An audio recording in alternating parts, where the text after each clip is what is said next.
गुरुकृपा ज्यावेळेला होते त्यावेळेला माणसाचं मन, चंचल असलेलं मन निश्चळ होतो आणि एका भगवंताशी एकरूप होतो.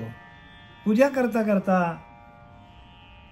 ते ब्रह्म आपल्या अंतःकरणामध्ये, आपल्या हृदयामध्ये ते प्रकाशित होतो.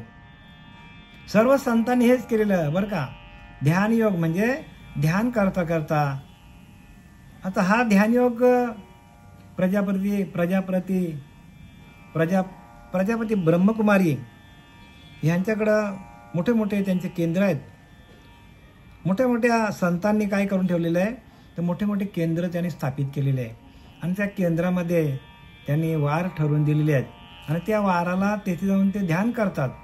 म्हणजे ध्यान कोणाचं करायचं, तर ध्यान करत भगवंताचं ध्यान करायचं. आणि तो भगवंत कुठे आहे, ज्याचं ध्यान करायचं तो कुठे आहे, तर तो आपल्या आतमध्ये आहे, हृदयामध्ये. हृदयस्तु नारायण, ज्याचं आपल्याला ध्यान करायचं तो आपल्या हृदयामध्ये आहे. जसं आपल्याला तूप बनवायचं आहे आणि आपण दुधाकडे बघत राहिलो तर आपल्याला तूप मिळेल का, मग त्या दुधावरती प्रक्रिया केल्यानंतर तूप तयार होतो. तसं भगवंत आपल्या आतमध्येच आहे, पण त्याच्यावरती आपण प्रक्रिया केल्या. म्हणजे ध्यान कसं करायचं, त्याच्याशी एकरूप कसं व्हायचं, स्थूल सूक्ष्म कारण महाकारण ह्या चारही देहाचा निरसन कसं करायचं आणि त्या परमतत्वाशी ब्रह्मतत्वाशी आपण स्वतः एकरूप कसं व्हायचं. आणि एकदा का आपण त्याच्याशी एकरूप झालो का आपल्याकडल्या सगळ्या बिमाऱ्या ज्या असतील त्या, आपल्या अनेक जन्माची पापं एका क्षणात निघून जातात. आणि तुकोबाराने काय सांगितलंय, देव तिडे आला गोडे गोड जीव झाला, साधला हा पर्वकाल गेला अंतरीचा मळ, पाप पुण्य गेले एका स्नानेची खुंटले. बघा तुकाराम महाराज काय सांगतात, पाप पुण्य गेले एका स्नानेची खुंटले. म्हणजे एका आंघोळीतच त्या नामाच्या, त्या भगवंताच्या एका आंघोळीतच काय होतं, आपले पाप पुण्य निघून जातात. सगळे पाप धुवून टाकतात एका क्षणात. एका क्षणात आपल्याकडे असलेले सगळे पाप निघून जातात. आपल्याला असलेले शारीरिक त्रास, मानसिक त्रास, सांसारिक त्रास, सगळ्या प्रकारचं त्रास धुवून टाकणारा एकच आहे आपल्या संपूर्ण या ब्रह्मांडामध्ये, या मृत्यूलोकामध्ये एकच गोष्ट आहे आणि ती सहज आहे आणि ती म्हणजे ध्यानातून आलेली आत्मप्रचिती. ध्यानाच्या माध्यमातून आपल्याला जे जे अनुभव येतील, म्हणून त्याला ध्यान योग सांगितलंय. ध्यानातून त्या परमात्म तत्वाशी, योग म्हणजे काय, जोडणे. ध्यानातून त्या परमात्म तत्वाशी, त्या ब्रह्मतत्वाशी, त्या कृष्ण परमात्म्याशी, त्या श्रीरामाशी आपण एकरूप कसं व्हायचं, ह्या ज्या प्रक्रिया आहेत आणि त्या प्रक्रियेच्या माध्यमातून, जसं दुधामध्ये तूप असतो पण दिसत नाही, पण आपण प्रक्रिया केली तर आपल्याला तूप काय करतो, आपल्याला तूप हातात येतो. आणि एकदा का तूप हातात आलं, तूप आलं की परत त्याचं दूध होत नाही. तसं एकदा आपण परमात्म तत्वाशी एकरूप झालो का आपण देहबुद्धीवर येत नाही. दुधाचं तूप झालं, आता परत दूध होईल का, नाही होणार ना.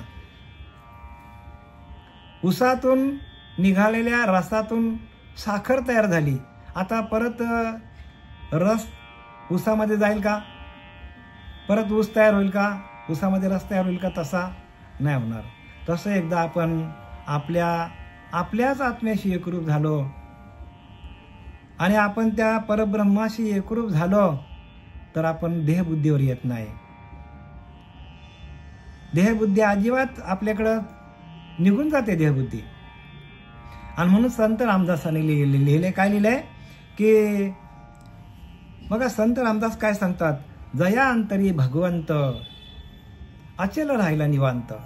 काय सांगतात, ज्याच्या अंतःकरणामध्ये भगवंत आला, एकदा दुधाचा चूप झाला तर परत दूध होत नाही.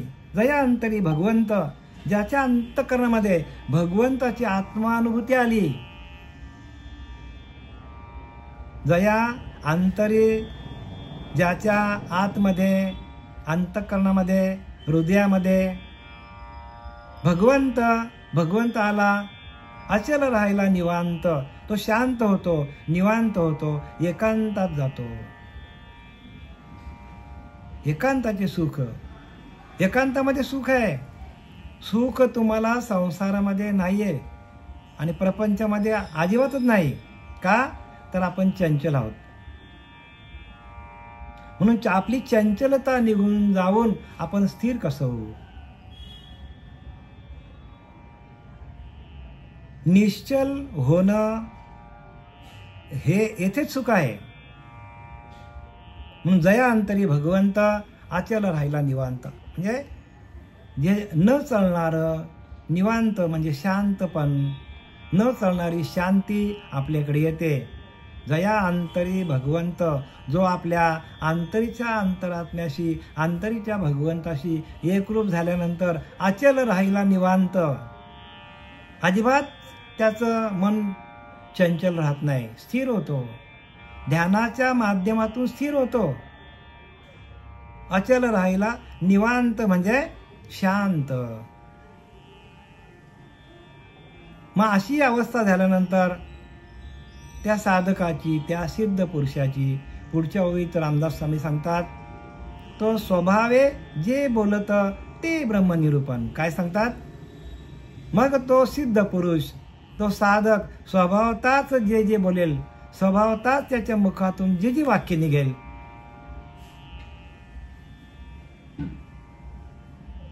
ते ब्रह्मनिरूपण. त्याला काय म्हणतात? त्याला ब्रह्मनिरूपण म्हणतात. त्याला ब्रह्मतत्वाचं निरूपण असं म्हणतात. म्हणून ही अनुभूती येण्यासाठी हा ध्यानयोग दिलेला आपल्याला. ध्यानयोग सगळ्यात श्रेष्ठ योग आहे. 6वा अध्याय या ज्ञानेश्वरीमधला 6वा अध्याय ज्याला समजला त्याला ज्ञानेश्वरी संपूर्ण समजून जाईल. ज्ञानवराला काय सांगायचं यातनं ते या 6व्या अध्यायाच्या माध्यमातून व्यापक असलेला परमार्थ, व्यापक असलेला परमात्मा आपल्या हृदयामध्ये येऊन स्थापित होतो.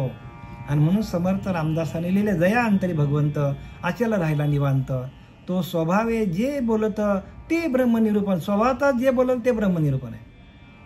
पण तशी स्थिती अंतःकरणीची, मनाची व्हायला पाहिजे. झाली तरच आपल्याला हे पुढचं ज्ञान आहे. आणि ती स्थिती आतमध्ये यावी, तिची आपल्याला आत्मप्रचिती यावी. आणि म्हणून आपल्याला हा 6वा अध्याय ज्ञानोबारांनी 14व्या वर्षी लिहिलाय.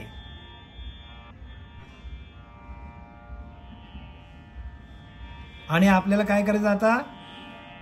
त्या 14व्या वर्षी त्यांनी 14 ब्रह्मांचं जे काय अनुभव आहे ते त्या ज्ञानोबाराला आलं. 14 ब्रह्मांचं, शब्द ब्रह्म, खम ब्रह्म, आकाश ब्रह्म, सगुण ब्रह्म, निर्गुण ब्रह्म, अनुभव ब्रह्म, चैतन्य ब्रह्म, तदाकार ब्रह्म, अनिर्वाच्य ब्रह्म, असे 14 ब्रह्माचे अनुभव त्याला आले ज्ञानोबारायांना.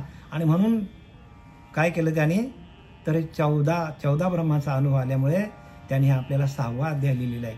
आणि 6व्या अध्यायाच्या माध्यमातून आपल्याला संपूर्ण ज्ञानेश्वरी विस्तारित होते. कारण आपण स्वयंप्रकाशित होतो. आपण स्वतः बघा, आपल्याकडे आत्मज्योत आहे, प्रत्येक जीवाकडे आत्मज्योत आहे. आणि त्या आत्मज्योतीचीच आपल्याला ओळख नाही. ते आत्मज्योत आपल्याला तेवत ठेवायची असेल सातत्याने तर आपलं नामस्मरण चाललं पाहिजे. हरिनाम, हरीचं नाम आपल्या अखंड काय? अखंड आपल्या चारी वाण्यांमधून बाहेर पडलं पाहिजे. आणि हरिनाम हे आत्मज्योत आहे. आणि त्या हरिनामाला आपण सातत्याने त्याचं स्मरण ठेवणं हे तेलासारखं आहे. ज्योत आपली प्रज्वलित आहे. भगवंताने आपल्याला आतमध्ये घेऊनच पाठवलेली ज्योत, आत्मज्योत. पण ती तेवत ठेवण्यासाठी आपल्याला हरिनामाची जोड लागते. आणि ती जोड आपल्याला श्री गुरु कृपेने, श्री गुरुवर श्रद्धा पाहिजे. सद्गुरु नायके पूर्ण कृपा केली, निज वस्तू दाविली माझी मज. ज्ञानोबा नामदेवराया सांगतात, अनुभव आल्यानंतर किती वेळा सांगितलं देवाने, बाबा तू गुरु कर नाही केला. शेवटीला फजिती झाली. कच्चा रे कच्चा नाही गुरु का बच्चा, अशी फजिती झाली.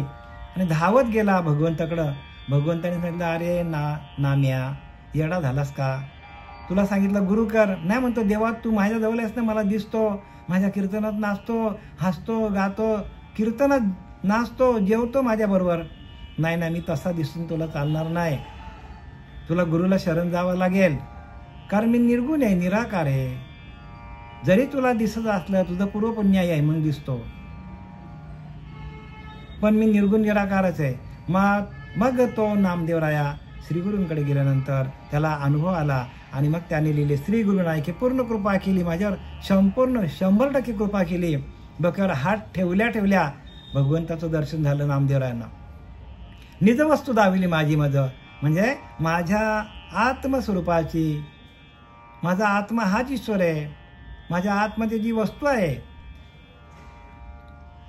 तोच माझा भगवंत. निज वस्तू दाविली माझी माझीच वस्तू होती, मलाच दाखवली. माझे सुख दाविले मज डोळा. बघा, सुख कोणाकडे आहे? तुमच्याजवळच सुख आहे, बाहेर नाही. सुख आतमध्येच आणि आपण शोधतो बाहेर. वेदना आपल्या आतमध्ये होतात, आपल्याला दुःख आपल्या आतमध्ये आहे. आणि आपण काय करतो?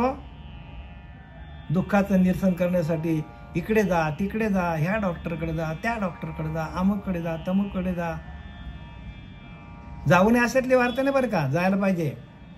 पण त्याने काय सांगितलंय? निज वस्तू दाविली माझे सुख दाविले मज डोळा. एकदा का त्या सुखामध्ये तुम्ही गेलं तर तुम्हाला कुठलेही दुःख तुम्हाला आले, कुठलेही रोग तुम्हाला आले तर त्याचा आपल्याला त्रास होत नाही, कारण आपल्याकडे भगवंताचं नामस्मरण चालू असतो. आणि भगवंताचं नामस्मरण चालू असल्यामुळे आपल्याला या देहाला कितीही मोठं दुःख असलं तरी त्याचा आपल्याला काही वाटत नाही. ते दुःख आपल्याला जाणवत नाही का? तर भगवंताचं नामस्मरण चालू आहे. नामस्मरणातून सगळ्या रोगांचा हरण होतो. किंवा एखादा रोग जरी आला तरी आपल्याला त्याचा एवढा आपल्या शरीरावर त्याचा प्रभाव होत नाही. नाही तर काय माणसं एकदम एवढे दुःखी असतात. काय माणसं, अनेक प्रकारचे रोग लागले माणसाला, अनेक प्रकारचे दुःख आले तर माणूस हतबल होतो. पण नामस्मरण असेल तर त्या माणूस हतबल होत नाही का? भगवंतच आपल्याला सांभाळणार आहे, तोच करणार आहे, तोच आपल्याला देणार आहे. आता आपण वगीकडे वळूया. ज्ञानेश्वरी अध्याय 6वा आत्मसंयम योग आणि ओवी क्रमांक आहे 282. बुद्धीचे शाके हातबोने निके द्वैत तेथ न देखे तैसे केले. त्यावेळेस बुद्धिरूप भाजीसह ताट वाढून की ज्यात द्वैताचा भास देखील होऊ नये अशी मेजवानी दिली. बघा ज्ञानोबा काय सांगतात? बुद्धिरूप भाजीसह म्हणजे आपल्याला बुद्धी देणे भगवंताचे. तुम्हाला बुद्धी कोण देतो सांगा? तुम्ही खरोखर प्रत्येक माणूस बुद्धिमान आहे का? नाही ना, प्रत्येक माणूस बुद्धिमान नाही. कारण बुद्धी देणे भगवंताचे. बुद्धी तुम्ही घेऊनच भगवंताने तुम्हाला बुद्धी देऊनच या भूतालावर पाठवलेला आहे. आपण स्वयंभू ज्ञानी नाही आहोत. स्वयंभू ज्ञानी असतो तर आपल्याला ध्यान करायची गरजच लागली नसती आम्हाला. आणि जर स्वयंभू ज्ञान असता तर सगळेच माणसं ब्रह्म झाली असती. म्हणून भगवंताने काय केलंय? बुद्धी त्याने देऊन पाठवलंय, पण आपण तिचा वापर कुठे करायचा, कसा करायचा, केव्हा करायचा हे आपल्याला कळलं पाहिजे. कारण आपण बुद्धीचा वापर चांगल्यासाठी करतो अशातली वार्ता नाही. काही लोक वाईटासाठी पण करतात. आणि म्हणून भगवंताने दिलेलं आपल्याला चांगल्यासाठी वापरले तर भगवंत प्राप्त होईल, वाईटासाठी वापरले तर आपल्याला नरकात जावे लागेल. म्हणून न्याय निवाडा कोणाकडे आहे? न्याय निवाडा आपल्याकडे आहे. तुमच्याकडे मोबाईल आहे की नाही मला सांगा? मोबाईल तुम्ही या भगवंताच्या कामासाठी वापरला, योगाभ्यास करायला वापरला, शाळेचा अभ्यास करायला वापरला, ग्रंथ वाचायला वापरला, तर तुम्हाला तुमच्याकडे पुण्य साठेल. तुम्हाला उद्योगधंदा चांगला करता येईल. आणि तोच मोबाईल जर तुम्ही वाईट कामासाठी वापरला, आता तुम्हाला सांगायला नको काय चालू लव जिहादच्या केसेस कितीतरी आहेत. आता आपण एखाद्याने त्याच्यासाठी वापरला तर मग तो कुठे जाणार आहे? नरक म्हणजे कुठे बाहेर कुठे नरक नाही बरं का. आपण जे जे काय कार्य करतो आपल्या मोबाईलच्या द्वारे, जे जे आपण वाईट धंदे करतो तेच नरक आहे ना. तेच आपल्याला काय होतं, फलरूपाने आपल्याकडे येतो. त्याचीच फळं लागतात आपल्याला. चांगली वाईट फळं या द्यायला लागतात. बाहेरची फळं जाऊ द्या. जे आपल्याकडनं चांगलं कर्म होतं ते चांगली फळं लागतात, भगवंत मिळतो आपल्याला. वाईट फळं लागली तर प्रत्येकाला कुठे जावं लागतो? गर्भवास, गर्भात जावं लागतो. पुनरुपी जननम पुनरुपी मरणम पुनरुपी जननी जठरी शयनम. एवढं स्पष्ट सांगितलंय संतांनी, पण लोक ऐकत का नाही? का? तर गुरुला शरण जात नाही. म्हणून गुरुशिवाय ज्ञान नाही बरं का. गुरुला शरण जावा. त्यावेळेस बुद्धिरूप भाजीसह ताट वाढून की ज्यात द्वैताचा भास देखील होऊ नये अशी मेजवानी दिली. द्वैताचा भास होऊ नये अशी मेजवानी दिली म्हणजे काय? द्वैत निघून गेला. मी आणि परब्रह्म वेगळा नाही, मीच परब्रह्म आहे असा भाव तयार होतो. तया हृदयाच्या परिवरी कुंडलिनी परमेश्वरी तेजाची शिदोरी विनियोगिली. त्या आत्म्याच्या घरी कुंडलिनी परमेश्वरी पाहुणे आलेली आहे आणि पाहुणे आल्यावर तेज रूपाची मेजवानी दिली. आता मागची भूमी घेतली. भगवंतांनी काय सांगितलंय ज्ञानोबारांनी की कुंडलिनी आपल्याकडे पाहुणे येते आणि ती मूळाधार स्वाधिष्ठान मणिपुराणात विशुद्धी आज्ञाचक्र आणि ब्रह्मरंध्र चक्र सप्तचक्र भेदन करून ते आपल्याकडे स्थिर होते. आपल्यामध्ये जशी एखादी वीज चमकावी, विजेचा लोणक तो यावा आणि तो लोणक आला आपल्या मातीमध्ये गेला तर लगेच तो थंड होऊन जातो, त्याला अर्थिंग मिळतो. तशी ती कुंडलिनी काय करते, आपल्या अंगामध्ये येते आणि तिचा तेज कसा असतो तर तिचा सोनसळीसारखा असतो, म्हणजे सोनेरी कलरची असते सळी ती. आणि ती काय करते, आपल्या अंतःकरणामध्ये तिचा प्रवेश होतो. आई पुढे दाखवेन तुम्हाला मी आता. आणि ती पोटामध्ये जाऊन स्थिर होते, आपल्या हृदयामध्ये जाऊन स्थिर होते. आणि एकदा का हृदयामध्ये जाऊन ती स्थिर झाली का मग आपल्याला साधना करायची गरज नाही, आपोआपच साधना होते, आपोआपच विचार चांगले होतात माणसाचे, पूर्ण शुद्ध होतं माणूस. आणि बुद्धीचे निशाके हातबाके निके द्वैत तेथेन देखे तैसे केले. आणि मग ती कुंडलिनी जागृत झाल्यावर आपल्याकडे द्वैत भाव राहतच नाही. सगळीकडं आपल्याला परमात्मा दिसायला लागतो. जळी स्थळी काष्टी हृदयी पाशाणी सगळीकडे आपल्याला परमात्मा दिसायला लागतो. सगळीकडे परमात्मा दिसतो आपल्याला. मग जय जय भेटेल भूत ते ते मानिजे भगवंत, हा भक्तियोग निश्चित जाण माझा. आणि हाच भक्तियोग सांगितलाय की कुंडलीने जागृत झाली, तुमच्या हृदयामध्ये तिचा प्रवेश झाला तर हाच भक्तियोग सांगितले. जे जे भेटेल भूत ते ते मानिजे भगवंत, हा भक्तियोग निश्चित जाण माझा. आणि हाच भक्तियोग सांगितलाय. जोपर्यंत कुंडलीने जागृत होत नाही तोपर्यंत खरं ज्ञान कोणालाही प्राप्त होणार नाही, अजिबात प्राप्त होणार नाही. खऱ्या ज्ञानाची आपल्याला अनुभूती यायला पाहिजे. आज जेवढे जेवढे साधक आहेत त्या साधकांना प्रत्यक्ष अनुभूती आलेली आहे आणि ते फोनवरून मला सांगत असतात, महाराज मला असं अनुभवलं, तसं अनुभवलं, ते अनुभवलं सांगत असतात प्रत्येकजण. म्हणजे प्रत्येकाला अनुभूती आलेली आहे ह्या मार्गातून, त्या नामातून, त्या बीज मंत्रातून, त्या अनुग्रहातून प्रत्येकाला अनुभूती आलेली आहे. पण त्या आलेल्या अनुभूतीला जोड अभ्यास नसल्यामुळे लोक बाजूला जातात. आणि जोड अभ्यास हाच आहे की श्रवण भक्ती. ब्रह्मनिरूपण पाहिजे. ब्रह्मज्ञानाविना उपदेश म्हणून आहे विशेष.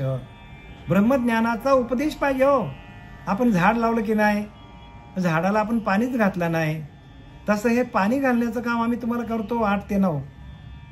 आणि ते पाणी जर तुमच्या आतमध्ये गेलं, अंतरी गेली अमृत बाह्य काया लखलखित, काया पण तुमची लखलखित होते.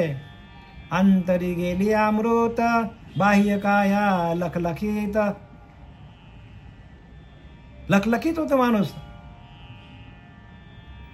म्हणजे त्याची काया काय होते, काया पण त्याची तेज स्वरूप होतो. ही संपूर्ण कुंडलीची अवस्था बरं का. आणि या अवस्था प्रत्येकाने घ्या करून, कारण ह्याच्याशिवाय दुसरा पर्याय मार्ग नाही. आणि द्वैत भाव निघून जातो. म्हणून आपणच परब्रह्म आहोत. आता आपण परब्रह्म आहोत म्हटल्यानंतर आपणच परब्रह्म जर झालो, त्या ब्रह्मतत्वाची अनुभूती आली का आपल्यातलं सगळं, म्हणजे इथं लिहिलं की नाही, तुकोबाराने सांगितलं की नाही, पाप पुण्य गेले एका स्नानेची खुंटले. एकच स्नान झाला, त्या कुंडलीने काय केलं, कुंडलीने माझी आंघोळ करून टाकली आणि माझं सगळं पाप निघून गेलं. म्हणून देव तिळे आला, गोडे गोडे जीव झाला. काय सांगितले तुकोबारा सांगतात, देव तिळे आला, तिळे मात्र देवाचा अनुभव तुम्हाला आला तर तुमचा जीवन संपूर्ण गोड होऊन जाईल. देव तिळे आला, गोडे गोड जीव झाला. बघा, तुमचा जीवनच तुमचा काय होईल, गोड होऊन जाईल. साधला हा पर्वकाल, गेला अंतरेचा मल. काय सांगतात ज्ञान तुकोबारा, तो पर्वकाल होता आणि म्हणून सकाळची 4च्या प्रहरला तुम्ही उठा, तो पर्वकाल आहे. साधला हा पर्वकाल, गेला अंतरेचा मला. सगळं आतमध्ये जेवढा अनेक जन्माचं पाप होतं, अनेक जन्माचं मल होतं, त्या सगळ्याच्या सगळं निघून गेलं. ही कुंडलीने बाबा, हे कुंडलीने काय करेल तुम्हाला कुठे नेऊन ठेवेल माहीत नाही. पण आपल्याला आपण तिथे आपण जागृत असलं पाहिजे. कुंडलिनीच्या ठिकाणी आपण जागृत असलं पाहिजे. रात्रंदिवस हा युद्धाचा प्रसंग, तो प्रसंग आहे आपल्याला. किती आपल्याला आता श्रीगुरूंनी दिलेली आहे. पण आपण जसं झाडाला पाणी घालत गेलो तरच ते झाड वाढणार, त्याला फलं येणार, फुलं येणार. तसा आपल्याला तो नामरूपी झाड, आपला वृक्ष, ती वेल काय ते, ती वेल आहे. येवलेशे रोप लाविले दारी, त्याचा वेळ गेला गगनावरी. मोगरा फुलला, फुले वेचिता ती भार कल्याणशी आला. मनाची या मने गुंपियला शेला, आणि बाप रखमा देवी विठ्ठले अर्पिला. बघा काय सांगतात ज्ञानोबा, की मी त्या काय केलं, हा कुंडलिनी जी आहे ती श्रीगुरु कृपेने, माझ्या निवृत्तीनाथाच्या कृपेने, या नामाचा वेल मी मूलाधार चक्रामध्ये लावला. म्हणजे माती चक्र आहे ते मूलाधार चक्र. आणि तिथून तो वेल कुठे गेला, स्वाधिष्ठान, मणिपूर, अनाथ, विशुद्धी, आज्ञा चक्र आणि ब्रह्मरंध्र चक्रात गेला. सप्तचक्र भेदन केलं. मोगरा फुलला, फुले वेचिता अति भार कल्याणशी आला. तो हरिनामाचा मोगरा काय केलं त्याने, तर संपूर्ण माझं शरीर काय केलं, तर त्या हरिनामाने भरून गेलं. तो मोगरा सांगितलंय. आणि त्या मोगऱ्याला बरं का, तो मोगरा आपल्या अंतःकरणामध्ये प्रफुल्लित होतो. पण आपल्याला ती कुंडलिनी शक्ती काय आहे, तिची आपल्याला जाणीव व्हायला पाहिजे. आणि ती कशी असते ते आपल्याला पुढे सांगतात बरं का. निजकांती हरविली, मग प्राणूची केवळ जाहली, ते वेळी कैशी गमली, म्हणावी पहा. हो का जे पवनाची पुतळी, पांघरुली होती सोनसळी, ते फेडून या वेगळी ठेविली तिया. कुंडलिनी आपले तेज रूप कांती टाकून वायुरूप बनली. काय होतो, तर ती कुंडलिनी आपल्याकडे तेज रूपाने येते. जसा पुढे त्याने उदाहरण दिले, पुढे काय उदाहरण दिलं बघा, किंवा दिव्याची ज्योत वारा लागल्याने ज्याप्रमाणे मावलते. दिवा जळताय आणि ज्योत आली, दिव्याची ज्योत चालू आहे आणि तिकडनं जोरात काय आली, हवा आली, ते विझून जाते. दुसरा दृष्टांत दिला. किंवा वीज चमकून गगनात नाहीशी होते. वीज जोरात चमकते आणि त्या विजेचा लोलक खाली येतो, असा बघा, असं नाही का लाईट असतो, अशी एक गोल गोल किंवा अशी लांब अशी आपल्याला एक दिसते सळईसारखी वीज चमकलेली, आणि ती काय करतो, आकाशात जाते. तसं ही वीज रूपाने आपल्या शरीरामध्ये येते आणि ती काय करतो, आपल्या हृदयरूपी मंदिरामध्ये ती जाऊन बसते. आणि मग तिथे गेल्यानंतर, त्या अनुभूती आल्यानंतर मग पुढे लिहिले त्याने, ध्यान करायची गरज नाही. त्याप्रमाणे हृदयरूपी कमलापर्यंत जाऊन ती सोन्याच्या जाड कांबीप्रमाणे सतेज, बघा, सोन्याच्या कांबीप्रमाणे, म्हणजे सोन्याच्या त्या सळईप्रमाणे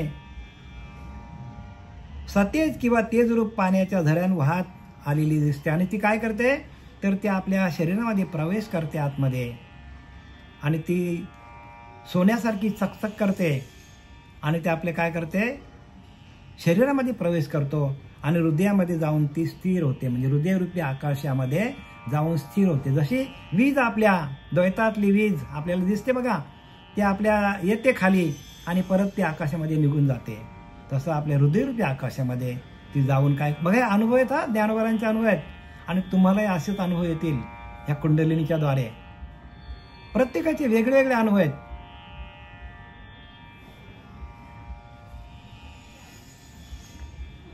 मग लिहिले बघा, मग ती हृदयरूपी भुसभुशीत भूमीत एकाएकी जिरते.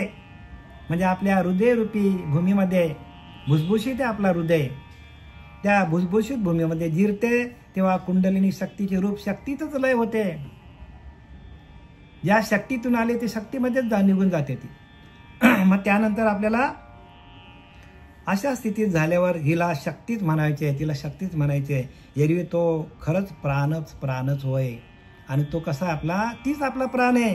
आणि परंतु त्यावेळेस ध्यान, ध्वनी, कळा, ज्योती ही नाहीशी होते आणि हृदयामध्ये आल्यानंतर आपल्याला जे काय ध्वनी ऐकायला येतात, आपल्याला ज्योत स्वरूप दिसते किंवा ज्या कळा दिसतात आपल्याला त्या दिसायच्या बंद होतात. आपल्याला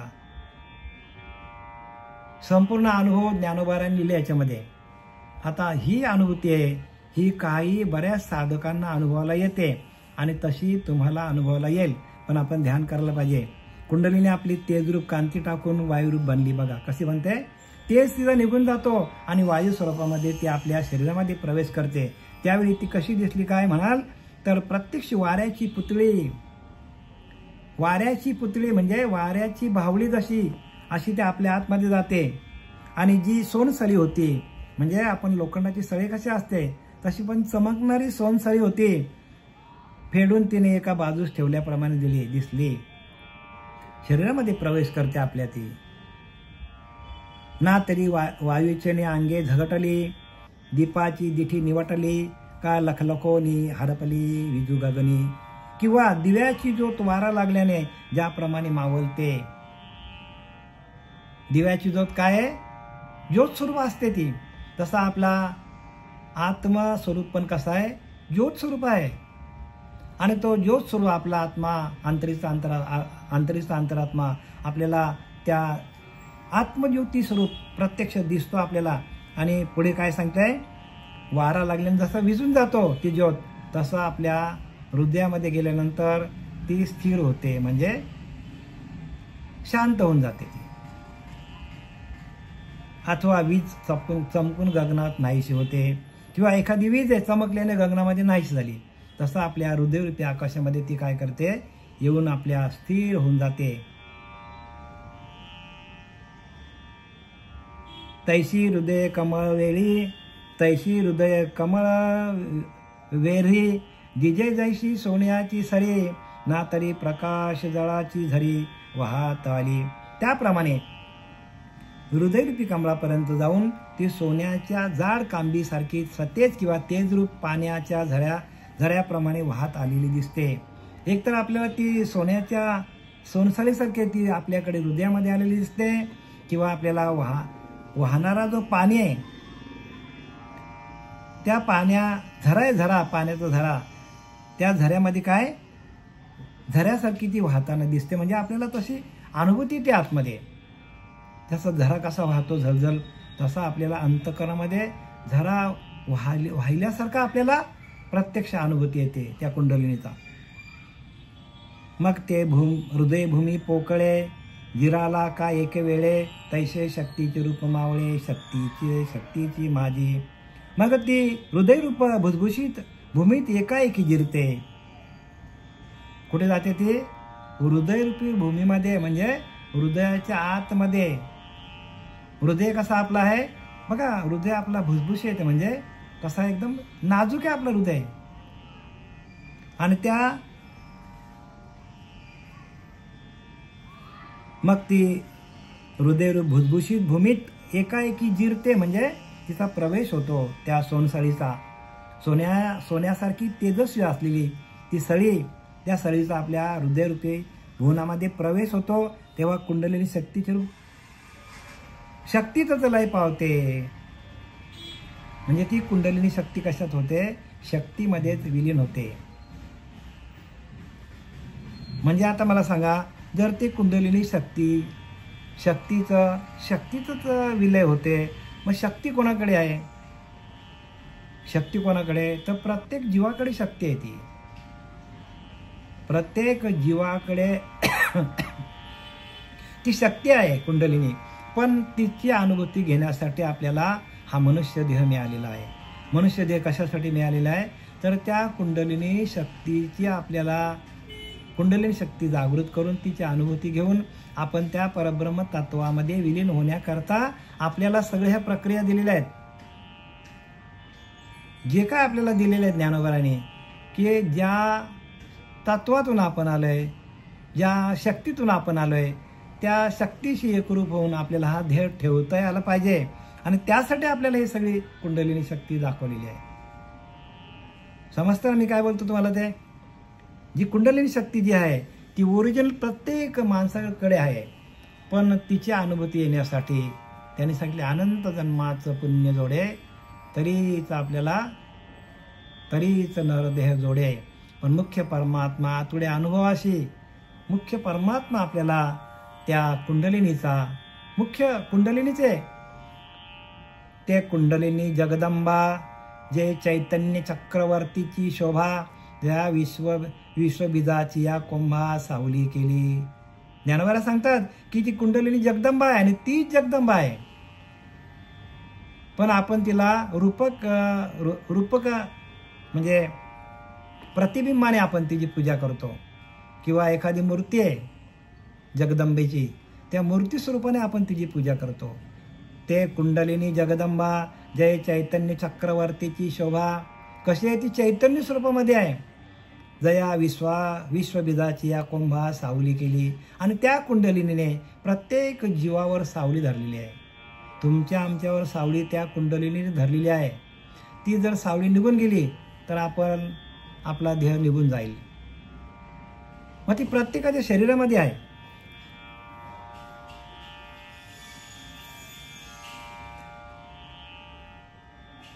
तेव्हा तरी शक्तीची म्हणजे एरवी तो प्राण केवळ जाणीजे, आता नादबिंदू नेनिजे कळा ज्योती.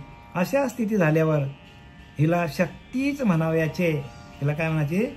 शक्तीच म्हणायचे तिला. एरवी तो खरंच प्राणच आहे. ती कुंडलिनी शक्तीच आपला प्राण आहे. परंतु त्यावेळेस ध्वनी कळा ज्योती ही नाहीशी होते. पण ज्यावेळेला ते आपल्या हृदयामध्ये प्रवेश करते त्यावेळेला आपल्याकडे नाद ब्रह्म असला पाहिजे. आपल्याकडे नाद ब्रह्म प्रगट असला पाहिजे. आपल्याकडं ज्योती स्वरूप प्रकाश आपल्याकडे असला पाहिजे. आपल्याकडे चैतन्य प्रगट पाहिजे. तरच तिचा प्रवेश आपल्या हृदयामध्ये होतो. ती हृदयामध्ये प्रवेश कधी करते? जेव्हा आपल्याकडं अफाट चैतन्य निर्माण होतो शरीरामध्ये, तीच प्रकाश पडतो आपल्यामध्ये. अनाहत ध्वनी एवढे जोरात चालू होतात की ते शरीरामध्ये मावत नाही. आणि 10वा द्वार आपला उघडून माणसाला त्या आत्मतत्वामध्ये आपला ध्येय विलीन करता येतो. अशी ती कुंडलिनी शक्ती आहे. मनाचा हन मारू का पवनाचा आधारू, ध्यानाचा आदरू नाही परी. नंतर मन जिंकणे, वायूचे आधार राहणे किंवा ध्यान करणे हेही नाहीसे होतात. बघा, संपूर्ण नाहीसा होतो म्हणतो. ध्यान करायची पण गरज नाही, मनाला जिंकण्याची पण गरज नाही. काय लिहिलंय? मन जिंकणे, वायूचे आधार राहणे, ध्यान करणे याचा संपूर्ण ही काहीच गरज लागत नाही माणसाला नंतर. म्हणून लिहिले की नाही, मागील परिहार पुढे नाही शीन, झाली या दर्शन एक वेळा. या कुंडलिनी शक्तीचं आपल्याला जर एकदा दर्शन झालं, मागील परिहार, संपूर्ण मागचा जो काही पाप आहे तो सगळा जळून जातो, खाक होतो. मागील परिहार, पुढे नाही शीन. नंतर आपण जो काही जीवन जगतो, नंतर जो काय आपण जीवन जगतो तिथे आपल्याला कुठल्याच गोष्टीचा त्रास होत नाही, प्रपंचाचा त्रास होत नाही, कसलाच त्रास होत नाही. जन्ममरणाचा फेरा चुकतो. मागील परिहार, पुढे नाही शीन. झाली या दर्शन एक वेळा या कुंडलिनीचं दर्शन झालं का सगळं आपलं काय होईल, जे ज्या आपल्याकडं अनंत जन्माचं पाप असेल ते निघून जातो. आपल्याला कुठल्या आधी व्याधी असतील त्या पण निघून जातात. आणि सर्व शरीर कसा होतो, सर्व शरीर आपला सोन्यासारखा होतो. पूर्ण शरीरच पवित्र होतं आपला. आणि एकदा का पवित्र झाला शरीर, मग त्याला यम घाबरतो. यम हे तुमचे आधी व्याध्या वगैरे बाजूला ठेवा, पण यम पण घाबरतो त्या शरीराला सांगितलंय. यमाला पण आपल्याकडे येण्याचे धाडस होत नाही, कारण ती कुंडलिनी आहे की ज्या कुंडलिनीमधून संपूर्ण ब्रह्मांडाची निर्मिती झालेली आहे. आणि ते बीज मंत्र, ते ओंकार तत्व आपल्याकडे आहे आणि आपण तिथपर्यंत पोहोचत नाही, म्हणून आपली फजिती झालेली आहे. काय फजिती आहे प्रत्येकाची. जे काय चाललंय जगामध्ये ते काय खरं नाही, ते उगाच टाइमपास आहे असं ज्ञानोबा सांगतात. मी म्हणत नाही. हे बघा, इथून ह्या 6व्या अध्यायामध्ये ज्ञानोबा सांगतात हे जे काय चाललंय ते खरं नाही. काही खरं हेच आहे. ज्ञानोबा सांगतात ते, कारण ज्ञानोबा जगाची माऊली आहे. म्हणून ज्ञानोबा लिहितात, अनुहाताचा हल्लरू घाशी आणि समाधी भोजे निदवेशी बुजावणी. म्हणजे आपल्याला ती कुंडलिनी शक्ती काय करते, अनुहाताचा हल्लरू घाशी, जे नाद ब्रह्म आपल्याकडे चालू होतात. आणि समाधी बोधे निदवेशी बुजावणी, आणि आपण समाधीमध्ये जाऊन स्थिर होतो, समाधीस्थ होतो. आणि एकदा का समाधी लागली, शेवटची स्थिती काय आहे, तर शेवटची स्थिती समाधी आहे. शेवटची स्थिती काय आहे, तर समाधी आहे. यम नियम आसन प्राणायाम प्रत्याहार धारणा ध्यान आणि समाधी ह्या अवस्था आहेत शरीराच्या. आणि आपला तिथे लक्षच नाही कोणाचा. ह्या अवस्थेला जाणं म्हणजे ज्ञान आहे. आणि मुख्य अवस्था जी आहे ती सगळी ज्ञानोबाराने आपल्याला 6व्या अध्यायामध्ये दिलेली आहे. आणि आपण ती लक्षात घेत नाही. देवा प्रत्येकाने लक्षात घ्या, कारण प्रत्येकाला हा जन्ममरणाचा फेरा चुकवायचा आपल्याला, बरं का. प्रत्येकाला जन्ममरणाचा फेरा चुकवायचा आपल्याला. नाही तर मग आपण परत या दुःखामध्ये आपण जीवनामध्ये जन्ममरणाच्या चक्रामध्ये आपण अडकलो तर मग तिथं कोणीच तुम्हाला वाचवायला येणार नाही. देवाची पूजा कशासाठी करायची असते, तर आपल्याला जन्ममरणाचा फेरा चुकवण्यासाठी. देवाला प्राप्त करायचं नाही, देव प्राप्तच आहे प्रत्येकाला, पण आपल्याला त्याची अनुभूती येत नाही. नंतर मन जिंकणे, वायूच्या आधाराने ध्यान करणे नाही. ध्यान करायची पण गरज लागत नाही. हे कल्पना घे सांडी ते नाही हे परवडी. हे महाभूतांची पुढी आटणी केली, आटणी देखा. आणि कल्पना घेणे व सोडणे ही खटपट नाहीशी होते, कल्पनाच निघून जाते. म्हणून लिहिले की ना रामदास स्वामीने लिहिलंय, कल्पनेचे एक बरे जे मुहूर्ताच मोहरे स्वरूपी घालतात होय निर्विकल्प समाधी. कल्पनेचे एक बरे मुहूर्ताच मोहरे निर्विकल्पी होता. कल्पनेचे एक बरे जे मुहूर्ताच मोहरे स्वरूपी घालतात होय निर्विकल्प समाधी. आपण आपल्या आत्मस्वरूपाशी एकरूप झालो तर आपल्याला समाधी लागते. आणि एकदा समाधी लागली की आपल्या कल्पना निघून जातात. मग कल्पना जै सांडे तैची हा परमार्थ योग घडे. ज्ञानोबा सांगतात, कल्पना गेली. आपल्याकडे कल्पनेचं साम्राज्य आहे सगळे. प्रत्येकाकडे कल्पनेचे देव पुजतो आपण. देव असा असेल, देव तसा असेल, भक्ती अशी असेल. कल्पनेनेच अनुमानानेच आपण चाललोय. का आपल्या कल्पनाच जात नाही. आणि कल्पना घालवण्याचं काम हे कुंडलिनी जागृत करते.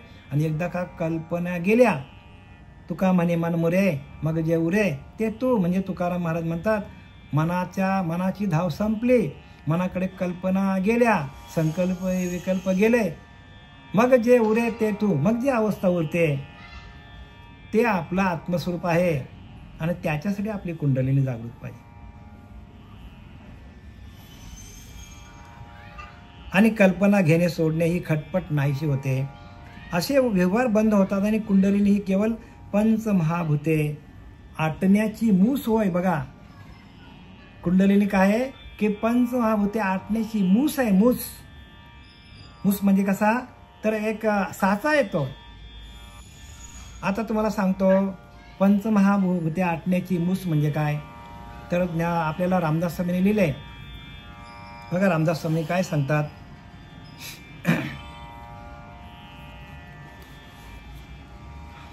लिहिले की नाही रामदास स्वामींनी, जेथे दृश्य प्रकृती सरे पंचभूतिक ओसरे समोर द्वैत निवारे या नाव ज्ञान. ज्ञान म्हणजे आत्मज्ञान, पाहावे आपणाशी आपण या नाव आत्मज्ञान. आणि जेथे दृश्य प्रकृती सरे पंचभूतिक ओसरे म्हणजे पाचा भूतांच्या देहाचा विसर पडतो, निराश होतो. पृथ्वी आप तेज वायू आकाश या पाचा भूतांच्या पंचभूतिक ओसरे म्हणजे पाचा भूतांचा देह आपला असून तो आपल्या कुंडलिनी शक्तीत जागृत झाल्यामुळे त्या संपूर्ण पाचा भूतांचा नाश होतो आणि प्रत्यक्ष वायू रूपाने आपण राहतो.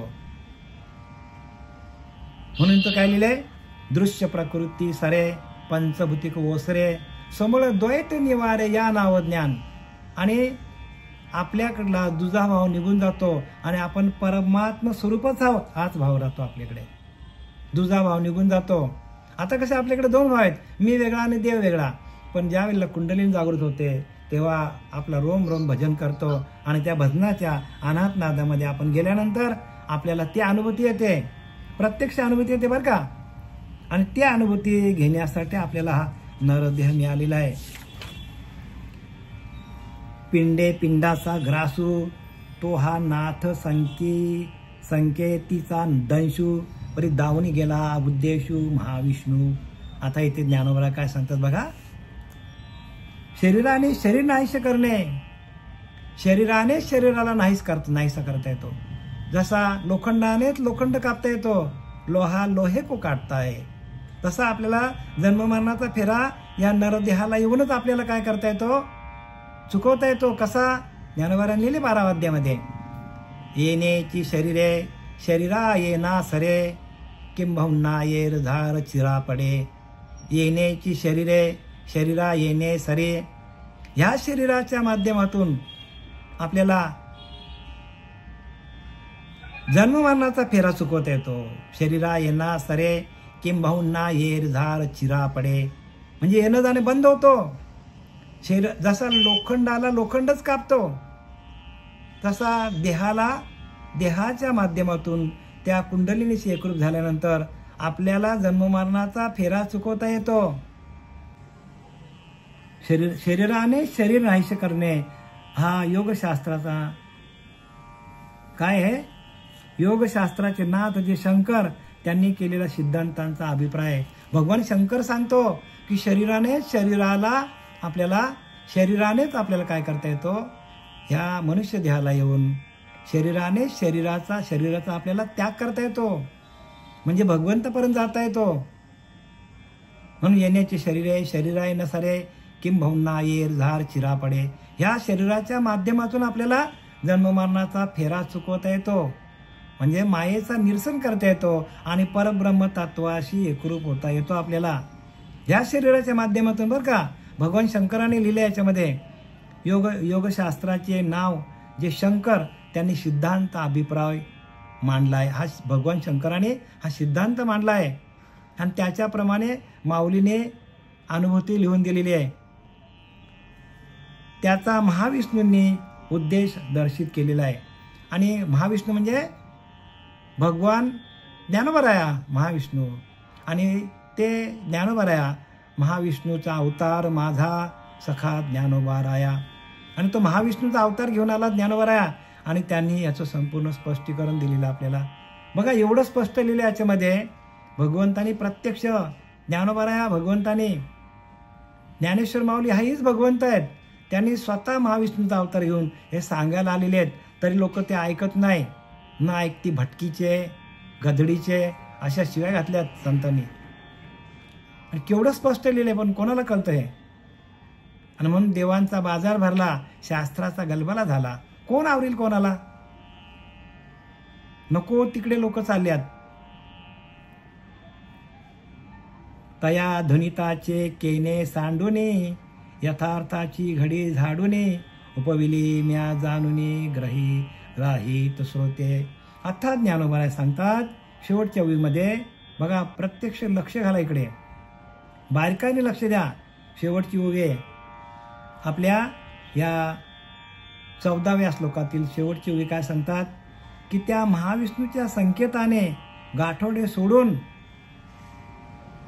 भगवंताच्या कृपेने संकेत म्हणजे खुणा, ज्या ज्या खुणा आहेत कुंडलीने जागृत होण्यासाठी, तुमच्या जन्ममानाचा फेरा चुकवण्यासाठी, त्या परब्रह्माची प्राप्ती होण्यासाठी ज्या ज्या खुणा होत्या त्या खुणांचं गाठोडाच मी सोडलंय तुमच्या समोर. आता गाठोडा सोडलाय. संपूर्ण काय केलंय, संपूर्ण जो काय धन होता तो तुमच्या समोर ठेवलेला आहे. तो आत्मधन तुमच्या समोर ठेवलेला आहे. आता तुम्ही यातनं घ्या. आणि हा धन जर तुम्हाला घेता आला नाही तर माहिती कोणाचे बा काय गेले, कोणाचे बा काय गेले, ज्याचे त्याने अनहित केले. आपलं आपणच अनहित करणार आहोत. महाविष्णूच्या संकेताने गाठोडे सोडून व यथार्थ रूप वस्त्राची घडी सोडून श्रोते हेच या मालाचे गिरायक आहेत. ज्ञानोबा सांगतात तुम्ही श्रोते, तुमच्यासाठी हा मी माल मांडलेला आहे. हा आत्मज्ञानाचा, हा कुंडलिनी शक्ती जागृत होण्याचा जे संकेत आहे त्या संकेताचं ज्ञान, त्या खुणा तुम्हाला मी दाखविल्या या 14व्या अध्यायामध्ये.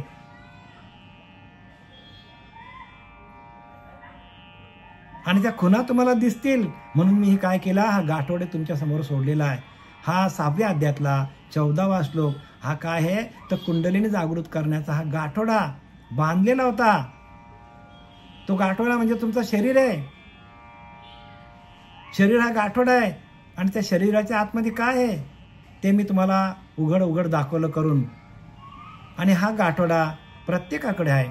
पण तो सोडायचा कसा आणि त्या परब्रह्म तत्वाशी एकरूप व्हायचा कसा, हे संपूर्ण मी तुम्हाला जे काय संकेत आहेत, खुणा आहेत, त्या खुणांच्या माध्यमातून ज्ञानोबा सांगतात तुमच्यासाठी मी हा ओपन केला. हा निज ठेवा आहे. हा निज ठेवा मी तुमच्यासाठी काय केलाय, सोडून उघडा केलाय तुमच्यासाठी. आता तुम्ही ह्या मालाचे गिरायक आहेत, तुम्ही घ्या. नाही तर मग तुम्ही काय, तुम्ही मालाचे गिरायक आहेत. ज्याला लगाया हमने हरिनाम का दुकान, सौदा करने वाले कर लो. लगाया है हमने हरिनाम का दुकान, लगाया है हमने हरिनाम का दुकान, सौदा करने वाले कर लो. जर हा सौदा तुम्ही केला नाही तर मग ज्याचा त्याने अनहित केला असं समजायचं. झालेली सेवा आपले सच्चिदानंद सद्गुरू श्रीपाद बाबा, रामदास बाबा, नारायण बाबा, नाना बाबा आणि आपले पांडुरंग देवकर बाबा यांच्या चरणी